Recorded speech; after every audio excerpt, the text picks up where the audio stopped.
Welcome back, everybody, to the Baltimore Orioles franchise here on MLB The Show 21. We have a really big episode today. We're going to go through the first portion of July up to the All-Star break. So roughly around 2 weeks of action. I know that does not seem like a lot, but we do have a lot to cover in this video. Last episode, we went through all of the month of June. We are currently 32-49 with 81 games into the season and 81 games to go. The big portion of today's episode will be international free agency. The two biggest ways to get new players into MLB systems is the draft and international free agency. Unfortunately, MLB The Show has only added the draft into the game, but I've decided to do something a little bit different that I don't think any content creator really has done, and that is add international free agency in the game. All of these international free agents are made by my subscribers, you guys, over in my Discord. The link is in the description. We're going to be showing off a few of them here. If you would like to make an international free agent for next year's class, then you can join the Discord. Again, the link is in the description. I had the Orioles sign, I think, 3 international free agents in this year's class. I guess it'll vary year to year. I'm not going to limit myself to 3 players per. Maybe sometimes I'll do more, maybe sometimes I'll do less. Here are all the players who are not on our team, by the way. A lot of really good prospects. Some of them have A potential. I didn't want to give them all super high potential because I didn't think that was realistic. Some of these guys are not going to be as good as the others. That's just kind of how it works. But yeah, here is everybody. Most of them are on their single-A teams because I wanted to create them over players on the single-A rosters because most of the single-A guys did not exist in real life. I created some of the players earlier in the season, so that's why they might be in AA and AAA. For example, Hans Schmidt here, he is with the Rangers organization. Osada Kaoro is with the A's. Miles Burrow is with the Diamondbacks. Jerome Whitfield with the Cardinals. I guess you guys get the point. Jordan Cole with the Toronto Blue Jays. And Jamison Courtland with the Phillies. So now let's introduce you guys to the players we ended up signing. The first one was Venezuelan shortstop Ivan Cortes Jr. Cortes is 19 years old. He's very small, only 5'7", 153. He's tiny, but he's a versatile infielder. Obviously, the thing that stands out is his 99 speed, 99 stealing, 99 base running aggressiveness. He's not great defensively. He doesn't really have a ton of power. He is a good contact hitter, and he can bunt. He is a little bit raw. We do have a lot of shortstops in the organization, but he is an interesting player. The next player we signed is Austrian relief pitcher Matthias Hundertwasser. Is his cool name part of the reason why I signed him? Yes, it is. But I really like this player. We've done a really good job of totally revamping the farm system of the bullpen. And Hundertwasser has a real opportunity to be a long-term setup man, in my opinion, for the future. He throws really hard. His velocity is off the charts. He throws a ton of strikeouts. I think he's going to be really fun. The last guy's a very interesting one. It's third baseman Santiago Rivera of Cuba. Rivera's already a 73 overall. He's only 26 years old, which is a little bit old to be an international free agent, and he doesn't have as much upside as the first two guys, but he's someone who can contribute at the major league level right now. And considering we don't have the best roster, I think that kind of goes without saying. Santiago Rivera will start his professional American career on the major league team. So Santiago Rivera will be an Oriole. The other two guys will be going into the minor leagues. But we're not done with roster moves yet. We've added those 3 players. But we've got some big trades to be making here. Really going to be shaking up the minor leagues a little bit. And we have some of the biggest trades of the series yet. I've done a few small trades so far. Reynaldo Lopez from the White Sox is somewhat significant, but I haven't done any massive trades. I guess it's not like we're going to be trading for a superstar here. It's not that massive. But for the future of our organization, I think the few trades I'm about to make are, in fact, very important. The first one is probably the biggest one of the group. It's with the San Francisco Giants, who are currently competing for a playoff spot. We're going to be trading them Paul Fry, who's a good left-handed reliever at only 28 years old with B potential. Fry has been very bad this year. His ERA is at 7.65, but last year it was only at 2.45, so maybe he can rebound. We're also going to be giving them Rio Ruiz, who's a solid third baseman at only 26 years old. The Giants need more help in the infield. Their current starting third baseman is Evan Longoria. That'd be nice if we were in 2010, but unfortunately we're no longer in 2010. We're also going to be giving them Kyle Stowers, who's a really good outfield prospect, but we're getting a better outfield prospect in return. The 3 players we'll be receiving from the Giants, the first one is reliever Harleen Garcia. He's kind of just a throw-in, not really a big deal. He'll be the Paul Fry replacement as a lefty in the bullpen. But the 2 prospects we're getting, this is the significant piece of the deal. The first guy is Marco Luciano, an 18-year-old shortstop from the Dominican Republic. I listed out a few prospects I was interested in the last episode, and one of them was Luciano. I know we have a bazillion shortstops in the farm system. We added another one with Ivan Cortez Jr. today. But I really like what Luciano brings to the table, and I don't really care about what positions I'm trading for. I just want talented prospects in our organization because we need more. We're also going to be getting center field prospect Heliot Ramos, who I think is a better prospect than Kyle Stowers. This is why I'm willing to do this swap. Ramos is a little bit worse right now, but he is 2 years younger, and I like his skill set a little bit more. The next trade is also going to be a swap of 3 players from each side, this time with the Reds. We're going to be giving up DJ Stewart, who's been with the Orioles organization for quite a while, once a top prospect. Never really panned out, and the experiment is pretty much over. Dean Kremer, currently in AAA. He's done well since being demoted, but I just don't really see a future for him. And then shortstop prospect Malquin Canelo, who is pretty good, but since we have 10,000 shortstops, we don't need him. We're going to be acquiring Aristides Aquino from the Reds, who's pretty much DJ Stewart with an arm. So I think he's an upgrade for Stewart, and he's a year younger. We're also going to be receiving a couple prospects in Miguel Figueroa, a 22-year-old reliever from the Dominican Republic. Again, another arm in the farm system for the bullpen, and catching prospect Mark Kolozovsky. I hope I said that right. He obviously won't be the long-term catcher since we have Adley Rutschman, but it doesn't hurt to add more depth in the farm system. We're going to be making one more trade here, and it's another significant one. We're going to be giving Sean Armstrong and Freddie Galvis to the Padres, another contending team. They need some more pop in the bullpen, and I think that's what Armstrong can bring. And Freddie Galvis can be a good utility bat who hits for good power off the bench. We're going to be acquiring 2 prospects back from the Padres. The first one is starter Daniel Caminera. He's not all that special. He's kind of just a throw-in. But the main piece of his trade is 25-year-old second baseman Jorge Mateo, who's been with the Major League team all season. He's gotten limited action. He's hitting like .333, but he's only had like 15 at-bats. So I think Jorge Mateo can be a really nice piece for us going forward. He's versatile. He can play middle infield and all the outfield spots. And we're going to be also calling up a few players. We traded away quite a few major leaguers. So we're going to be calling up Tyler Wells, who's been having a nice season in AAA. And then the other player we're going to call up, as I hinted earlier in the video, is third baseman Santiago Rivera. My initial plan was to have him in AAA, but as I said just a few minutes ago, he's going to be a major leaguer right away, and he's going to get significant playing time. Even though we just acquired him, he's now a big piece of the team, at least for now. Will he be the future third baseman? Probably not, but I do think he can be a nice piece for us in the lineup. So here is a new look at our lineup. It's very different with the additions of Jorge Mateo, Aristides Aquino, and Santiago Rivera. And then the pitching rotation remains the same, but the bullpen is a little bit different with the additions of Tyler Wells and Harleen Garcia. Of course, the farm system got a lot better today with adding guys like Marco Luciano, Heliot Ramos, the 3 international players we signed. So I think our farm system has really changed quickly this first half of the season for the better.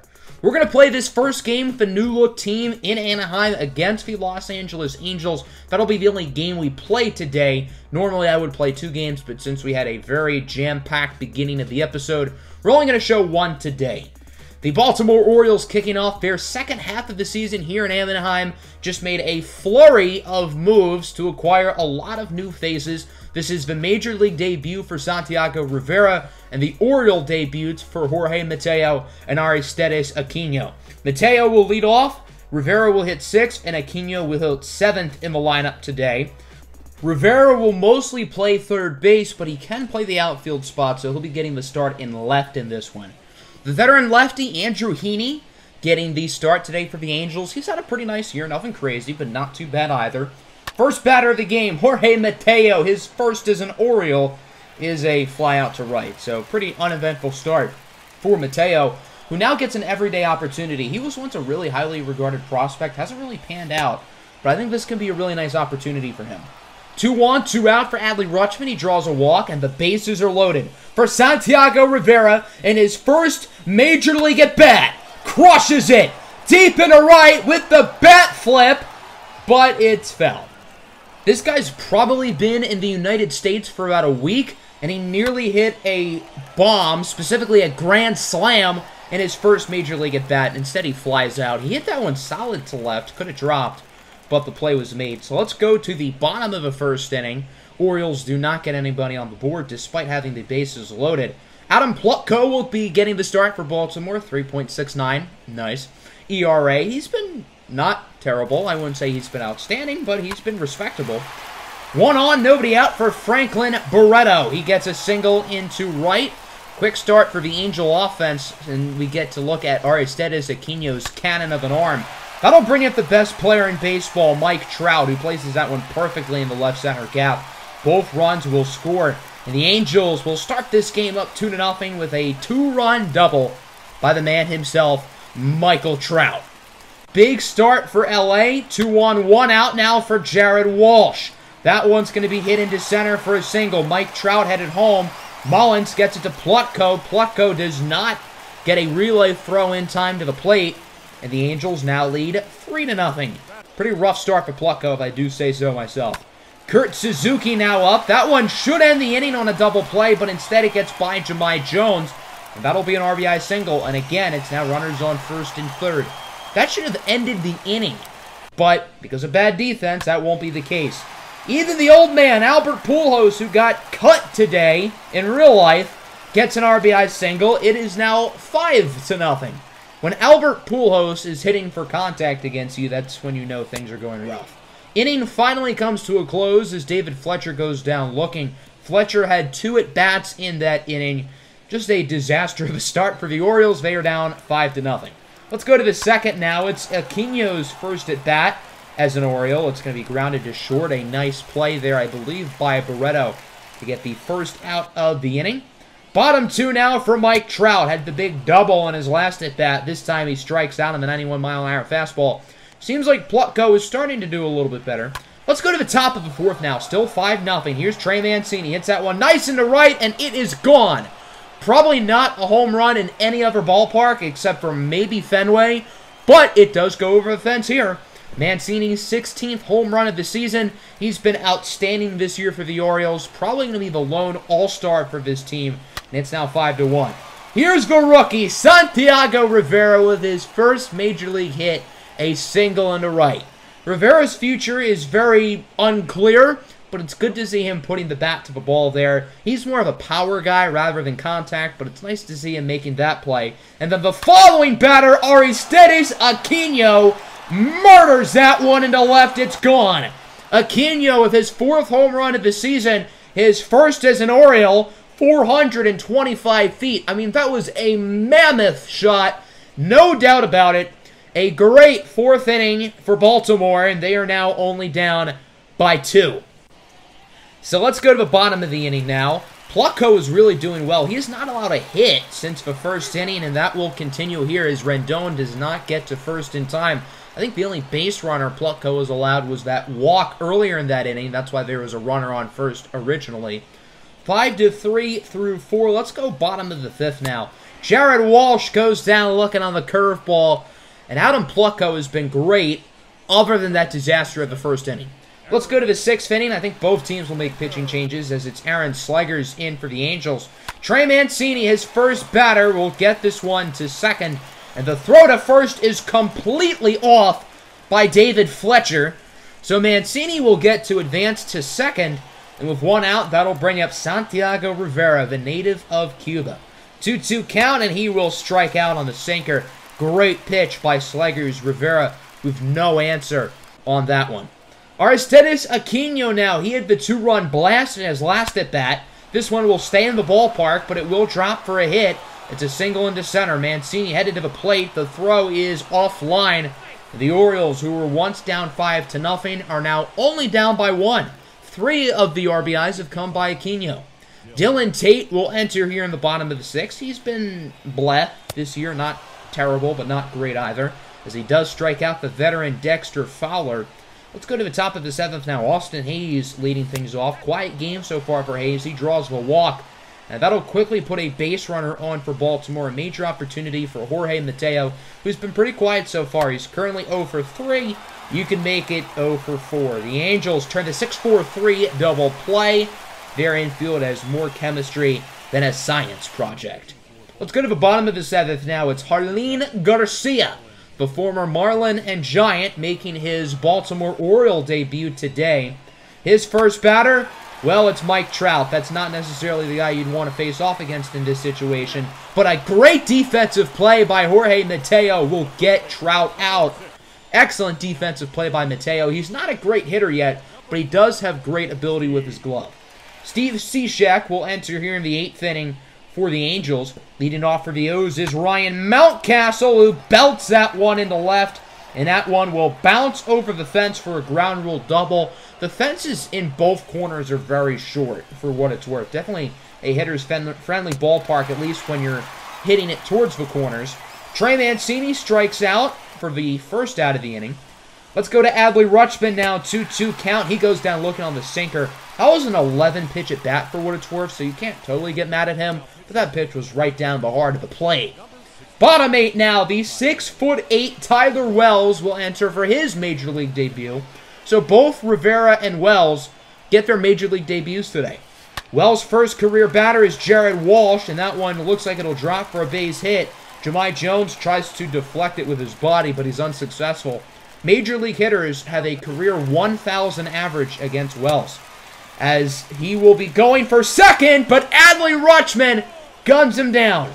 Jared Walsh is not the type of player I would expect to steal there, but why are you even trying to test the arm of Adley Rutschman? Part-time ball player, full-time sniper. Kurt Suzuki now the 2-2, swinging a miss on the two-seam fastball. The first Major League strikeout for Tyler Wells. I don't know what his future holds with the team, but at only 26 years old, who knows? Maybe he can turn into something. Raisel Iglesias will enter for save. He's had 24 save opportunities this season.